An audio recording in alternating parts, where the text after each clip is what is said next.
Hi, everybody. You've got Melody Chatamoya and Jacqueline Best here. Say hi, Melody. Hi. Hi, everyone. Hi, Jacqueline. How are you? I'm beautiful, thanks. And Melody is joining us from Dublin, Ireland. Yes. And I am here in Prince Edward Island, Canada. And we are going to be talking to you about part 3 of the 7-part series of Opening Your Heart, forgiveness. And this is a big topic, Melody, because pretty much everybody needs some healing on this end. Oh, I agree. I think if you can't forgive, you can't love. The two don't go well together. Wow, that's pretty deep. If you can't forgive, you can't love. Hmm. Not in the way we are trying to get to anyway, because people talk about love a lot. They say, I love you, whatever, but there's a deeper way of loving, a more blissful way of loving, where love is joy instead of pain. That's what we are trying to get to. And if you want to love like that, you need to learn to forgive. That is very profound, I think, for most people. Because they're saying, I love you, right? But I know for myself in the past, I'd be saying, I love you, but I'm still remembering when you did this. And I don't really think, although I'm putting the smile on my face and pretending that I've really forgiven you, I really haven't, because I'm still remembering it and bringing it back up again, right? Yes, that's very right. So go ahead. So I was just going to say, so what does that mean? I really wasn't present to being loving? No, you were not. You were not being present to being loving. You were in your ego space. Okay. When you're in your ego space, that's when you keep records of wrongs. Because you are saying, how dare you treat me like this? That's exactly what I was saying. I deserve much better. Yes. And it's all about you. Yes, of course it's all about me.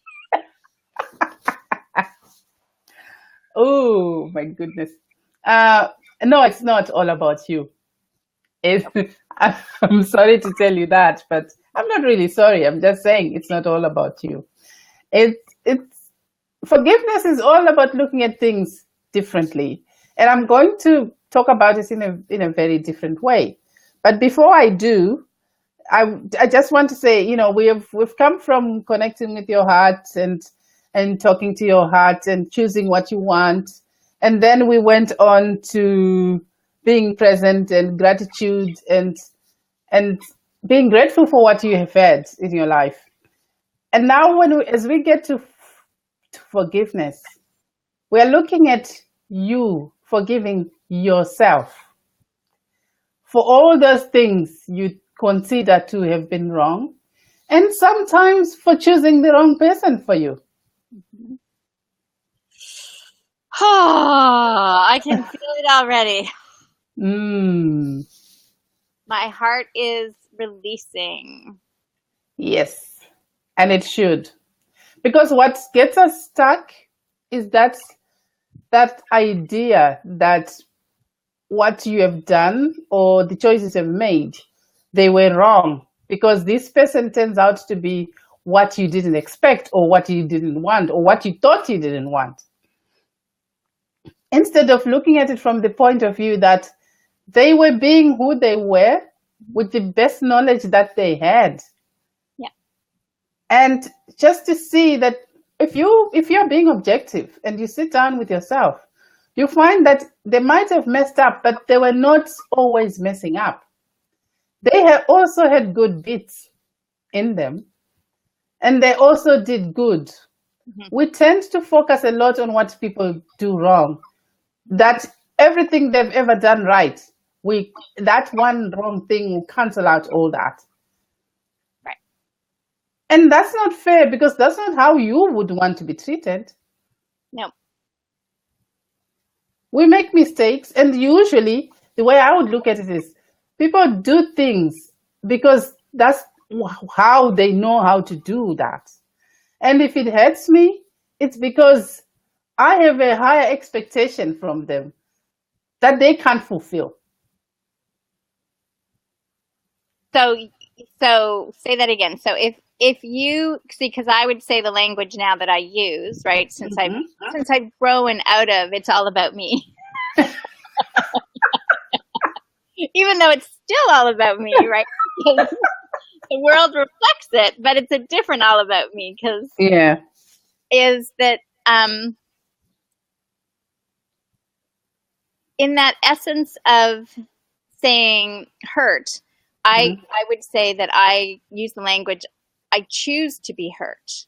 If I'm choosing to be hurt, that's what I would have done in the past. Now I realize whatever happened, it's just a choice whether, like my youngest will say to people, you can't annoy me, or you can't bother me, or you can't hurt me. I can only choose to experience that feeling. Yes, because when you choose, you are keeping your power. Mm-hmm. You are not allowing the other person to take over all your power, and you're letting go of responsibility.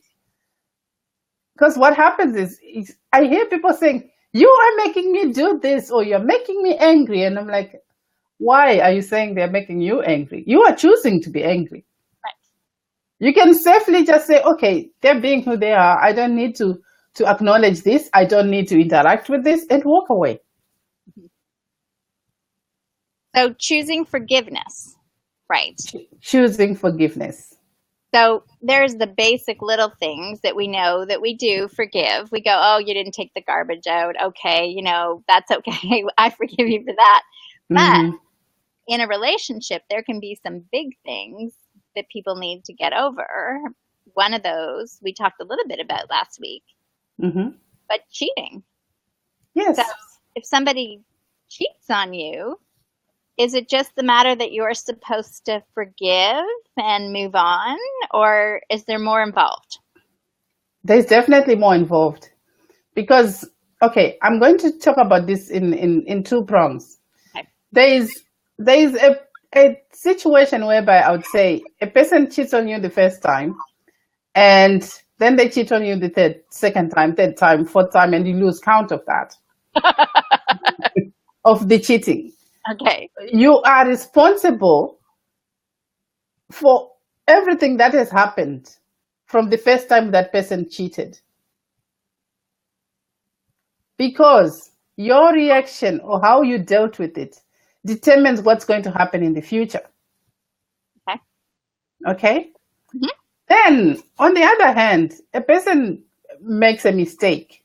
I'll give my own example, actually, because I think it's appropriate. I was very close to two people, my husband and my friend. And at some point, because we were not together with my husband, I've told you of my story already, right, and things were not working. He started going to my friend as a way to complain about me or find somebody who gets me, whom he could talk to. Right. And one thing led to another, and they slept together. Okay. Right? And I knew the day it happened that it happened because I knew my husband. Right. So I asked him point blank, did this happen? And he said yes. And I said, okay. I got angry. I didn't even want to talk about it. I didn't want to I got so angry, and I didn't want to talk to him for a while. And I couldn't even look at her for a while. Okay. But after some time, when I started looking at my play in this whole mess, right, what did I do that got us to this point? I had not been paying attention on my husband. I wasn't seeing him. He became invisible to me. And I think because she was seeing him, that's what he was looking for. He was looking for somebody who would see him. Right. I don't know what she was thinking when she was in that situation about me, but I guess that taught me that she was a selfish person. That's what it taught me. So did you forgive both of them or only your husband? When I forgave my husband, I had to forgive her too. Because it wasn't fair for me to say I would forgive one person. And I fought with my sisters about this because they could not understand that. Mm-hmm. And they said, you know what? We are not you. We can't do this. I get it. Right. But the way I live my life, Mm-hmm. I'm either in fully or I'm not in at all. Right. So I chose to forgive them. And Okay. when I chose to forgive them, and even talking about this, I don't remember the details because one of the things that I do when I choose to let go of something, Let I it go. consciously forget about it. Right. I forget about the details. I forget about the conversations. I forget about all that. I know it happened. It's not like you can, but I don't go back to the emotions and the fights and the whatevers that were involved during that time. I can't even remember that. So when yes. But I also told him, this is the only time you have done it. This is it. You only get one chance to cheat on me. After that, it's a habit, and I'm not willing to put up with that. And in fairness, he never cheated with me again. But after a long time of talking to each other and anger and pain, and I didn't say, tell me what happened, because I didn't want to know the details, but I wanted to know the reason why we got so distant from each other that we couldn't be together that way, that he would feel comfortable going to another person. Right. That's the bit I wanted to fix. And that's the bit I fixed. And because of that experience of forgiveness, like you've had that experience, you're just not talking about it, right? Like you've had the experience, you've lived the experience, you know what the emotions are, you know the situation, you forgave, and your relationship got stronger and more vital and more loving. Yes. And I never brought it up again. After we had talked about it and cleaned it up and cleaned our relationship up, we never brought it up again. It was done. I would joke at times and say, you know, when we're talking about something that happened during the time when we're not talking, and he would say, you know, and I would say, oh, you know, that time when you didn't love me anymore, yeah, that it happened during that time, and we would joke about it and laugh about it, and that would be the end of that. And we continued to talk to the friend. We didn't stop talking to the friend. Mm-hmm. We went back. I stopped for a while, and then we went back, and we were friends again. I was now more cautious. Right. Because I knew this was not a person to trust with, you know, under any circumstances, really. You had to be careful. But right. I didn't say, right, I would never talk to her again, even though we don't speak now, but it's a different reason. Right. At the time, we continued to speak. That is amazing. And I mean, I have heard stories like that before. Mm-hmm. But it takes a great sense of commitment to yourself to be vulnerable, to really look and say, did I have a part in this? Because we know that every relationship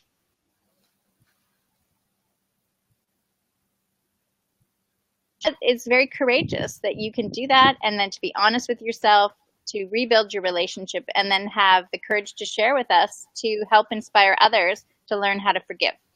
That's the only reason why I talked about this. Because I know people might say, Asha, Melody's only saying this because she only had to forgive that he didn't take the beans out or he didn't do whatever. I had to go in the deep of the beyond and feel that I needed to forgive him. And it wasn't easy. I'm not saying forgiveness is easy. It's not. But it's even more valuable when it's not easy. Right. Because once you have done that, you are saying you trust yourself and your judgment in any relationship that you are in. And when you feel that, you know, and using your judgment, you're going to know whether you're with good people or you're not with good people.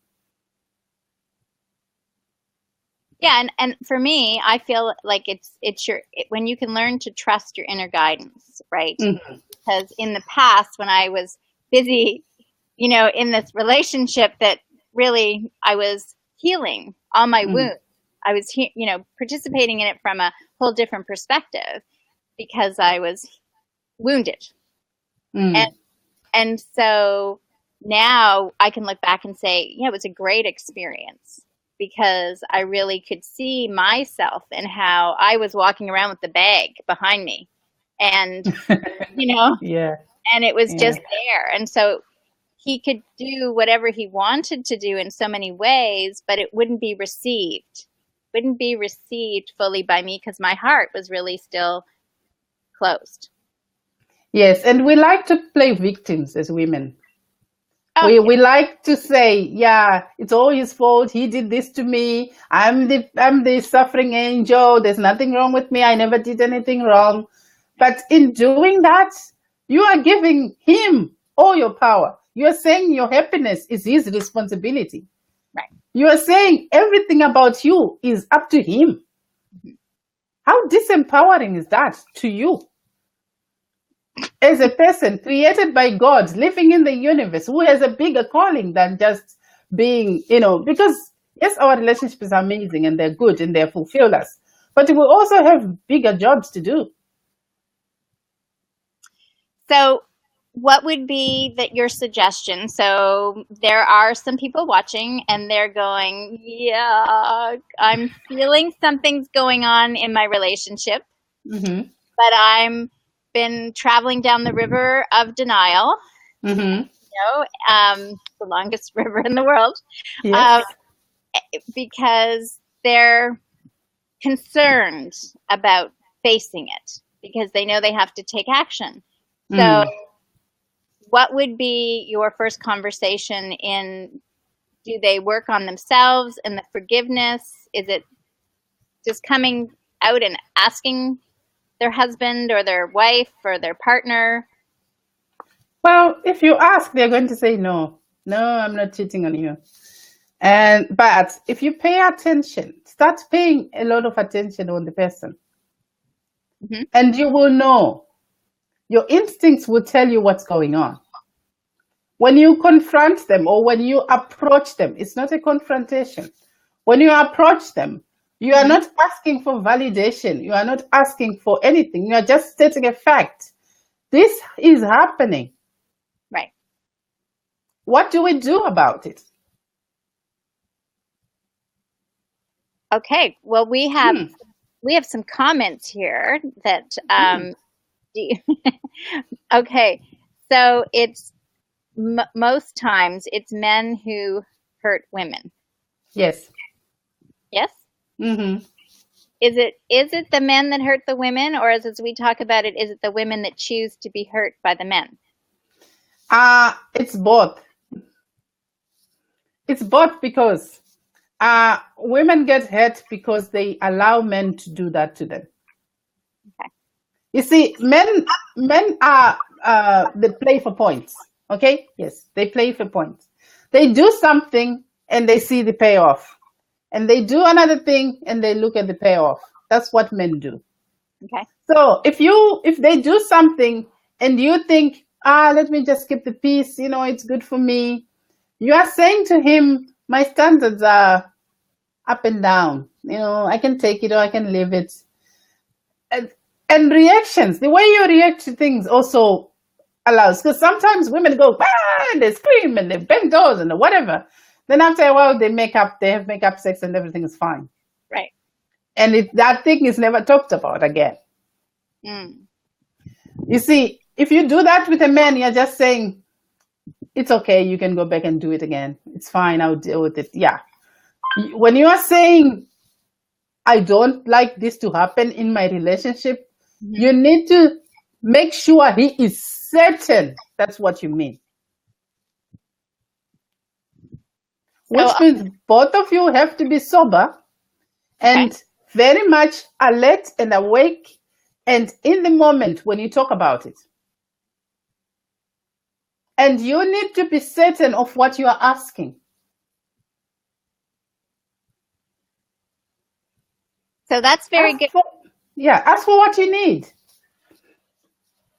So say more about that, like because as women, like as Nelta was just saying here, a lot of women like to play the victim, right? Mhm. So a lot of them, I think, have issues asking for what they need that they don't know what they need. They know what they don't want. They've been so focused on what they don't want and they don't like. They've forgotten Yeah. how to open and ask for what it is they want. I've heard that so many times. I don't want a man who smokes. I don't want a man who drinks. I don't want a man who does this. I don't want a man who does that. And then they get all that and more. Because you've asked for it, right? We know that now. Yeah. But if you turn it around and say, this is what I want and this is what I need, what you need is something that's intrinsically inside you. Okay. So no one can tell you what it is that you need except you. But the most important thing is to ask for it. Because when you ask for what you need, a man is going to know he's going to be able to provide it. Right. That's the reason why sometimes men date women and they don't marry them. Because they look at her and they think, she doesn't need anything from me. Right. So, and we have become, because we've become so independent and achieving and career focused and amazing out there, we think when we get to men, when we are with men, we need to prove how independent we are of them. They hate that. They want you to need them. So when you are asking what you need, you are giving him ways of gaining points from you. Remember I said men play for points? Right. So when you ask for what you need, you can actually say, okay, if I give it this, she's going to be happy. If I give it that, she's going to be happy. And when you get what you need, please be happy. Please be happy. Thank you. Yeah, it's all very, very straightforward wisdom, right? If they're playing for points, it's how are they going to achieve it? And if they feel that there's no room to make you happy, there's no points to gain, and they're lost souls, and they're going to go look somewhere else to feel needed and appreciated. Yes, that's totally true. That's why sometimes you find a very well grounded, achieving woman who is all that. She's amazing even to look at. And then her husband lives there for somebody that you look at and think, what the hell? What's going on here? Because what he is looking for to provide is what that woman is going to say, okay, I'm going to be here and I'll be happy when you provide this and this. And she will ask for 10 things. And he will go bend over backwards to give her the 10 things that are so impossible. Everyone will be thinking, there's something wrong with this. But because he knows he's scoring points, he will do this and she'll be happy. He will do that and she'll be happy. He will do another thing and she'll be happy. Buy her a car and she'll be so excited and talk about him for years. And that's what makes him happy. Yes. So what is, besides cheating, right, in terms of forgiveness, what is maybe a couple other things that are usually predominant in your conversations with women and the clients you work with that they need to learn how to forgive? Yes, because they need to learn how to forgive, because what I've noticed is I have had a couple of friends who would turn around and then abuse their men to make them pay, because that's how we punish people. We don't say you've done me wrong, and we don't ask for the penance. We punish slowly and destroy his soul and his sense of masculinity. And once a man has lost that, you're not married to him anymore. Even though he's still physically present, he's gone. So in forgiving him, you are also forgiving yourself for choosing a person who will do things like that. Right. Whatever they are. Because, people are people. They will do things that hurt sometimes, but they are also on their own journey. So, and sometimes you need to, one of the ways of forgiving people is stop talking to yourself in your head. Good. We have long conversations with ourselves. I used to do it all the time. I would talk and answer myself. I don't do that anymore. It's a process. I'm learning. But if I have an issue with a person, I would rather go and face the person and talk to them and let that out. That's another way of forgiving yourself, letting it out. Yeah. It's also another way of forgiving another person. If you can't speak to them, like I can't speak to some people that are close family friends, I can't say who they are, but I can't speak to them because I know they'll never hear me. I had to do a process where I took a stone and I threw it far away in a river as a way of physically letting go of my expectations, everything they have ever said to me, and everything I've said to them in my head. Yeah. Absolutely. Do it all the time. Yes. Because sometimes you can't, there are things you can't maybe say to your mother or dad or in-laws or whatever. There are things you just can't say. But there are ways of getting around them. Mm-hmm. And sometimes you can also say, if you're lucky, I've got a wonderful mother, and I can say when she has messed up that she has messed up, and she owns up, which is amazing. But not everyone gets that. Right. No, it's true, that forgiveness of yourself, because in my situation, I mean, I could actually write the book probably in terms of all the things, because I had framed it in terms of a spiritual journey, all the things that probably you weren't supposed to do. But in terms of that, I had always said, oh, it's for our highest and best good. We're learning how to overcome these things. We're learning how to overcome these things. And in truth, it eventually was learning how to overcome every sense of sort of fear. But then I had to really look back and realize that there were wounds with my daughters that because of the situation. And then I had to forgive myself, because even though I did so many great things, there still had stuff to hurts and pains. And I had this idea that I was just being a really great mom. And then I really had to go, oh, wow, they're in so much pain still about that particular issue. You know, I had to forgive that too. So it wasn't just about my role in the relationship. It was my role as a parent in the relationship. Yes. And that's important to know and figure out and work on as well. Yeah. Yeah. So when we forgive, our heart opens. Yes. Because we're discovering a new level of love. And your body relaxes. It's amazing how holding on to stuff can hurt your body, because you keep all that energy inside you. So when you forgive, you are freeing your body from illnesses and other things you don't even know are happening. Right. If you're paying attention, pay attention on your shoulders. Do they feel heavy? Do you feel like you're carrying a weight there? Usually it's because there are things you need to let go. Right. And how does your stomach feel? Do you feel like there's a tightness there? That also usually means there's something you're holding on to. How many headaches are you having? Or are your teeth falling out because you're so angry with people? Teach yourself to start letting go, and you find your body relaxes and you be more joyful and more fun to be around. So I know for myself, like it's that sense of what I teach is like to feel in your body, just as you were saying. So I was just going to have people say, when you think about anything other than forgiveness, anger, stress, just like all that you just described in your body, it's going like this, right? So do you like just releasing and letting it go, throwing with the rock in the river, as you said, just getting rid of those emotions so you can relax and continue to open up and forgive is essential for your own well-being. Yes, it is. You're saving yourself and your own health. And as much as you might think that because you're not forgiving them, you're hurting them, really you're hurting yourself. No. They don't even know you're angry with them.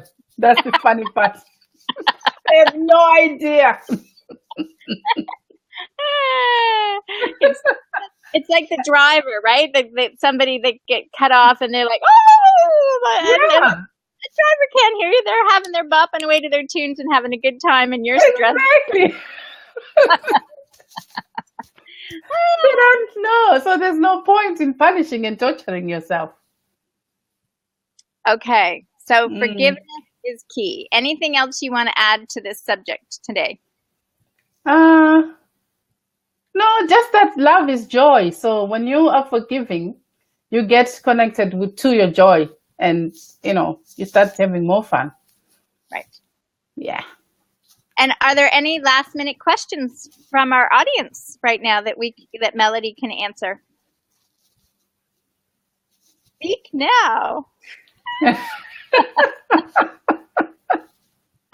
Or forever hold your peace. Exactly. Okay. Oh, here we have, there we go. Let's see here. Oh, I'm scrolling. Hey, guess what? I didn't see all these ones, I think. Okay, Oh. So, okay, loving self first. So that's no Monona. No, I know Monono. Hi.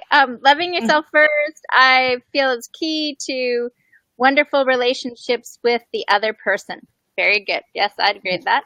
Yes, I would agree. And I feel no Monona again. I feel that when we where are we? When we move away from blessing, okay, from blaming, we will begin to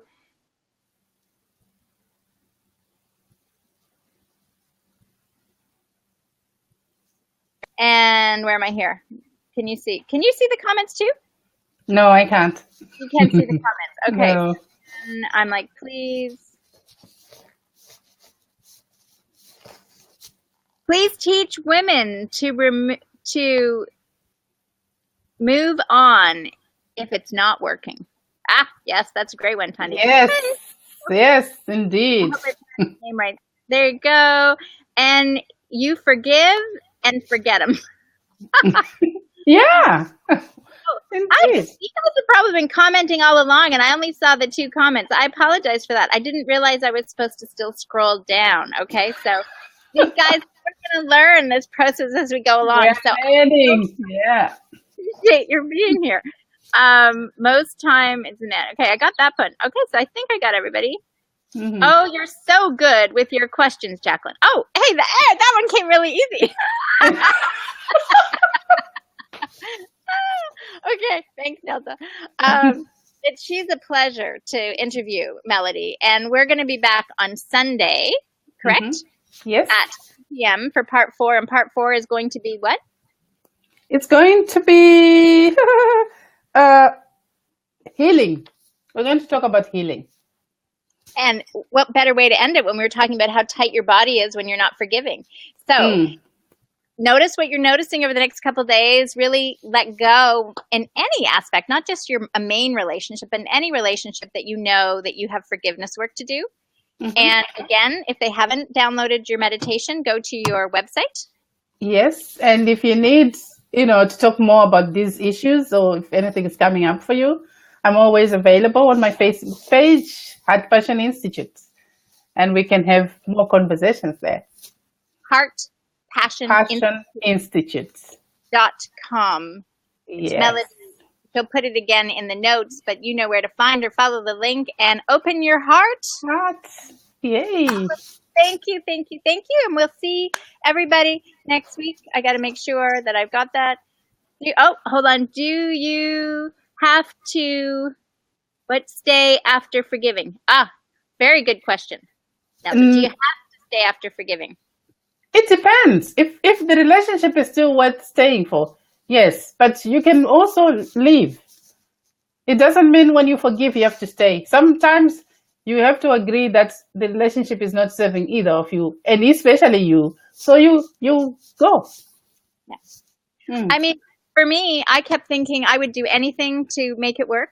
Okay, like I just felt, and I would say, God, change him, make it work. Yeah. I know somebody who used to pray and fast for a whole month for her husband to change. He never did, because that's not how it works. What God was saying to me is wake up, right? See what you have decided that is only good enough for you, right? And it was really just a recognition that we were on 2 totally different paths, and it was okay to part. And so I parted, Nelta, and I'm happier, and he's probably way happier, and my daughters are way happier. And that's what's important. All of you need to be happy, including him. Yeah, exactly. Yeah. So thank you all for being here. We'll see you again Sunday at 3 o'clock for part 4 on healing, and we'll continue opening our heart. Have a great day, everybody. Thanks, everyone. Bye.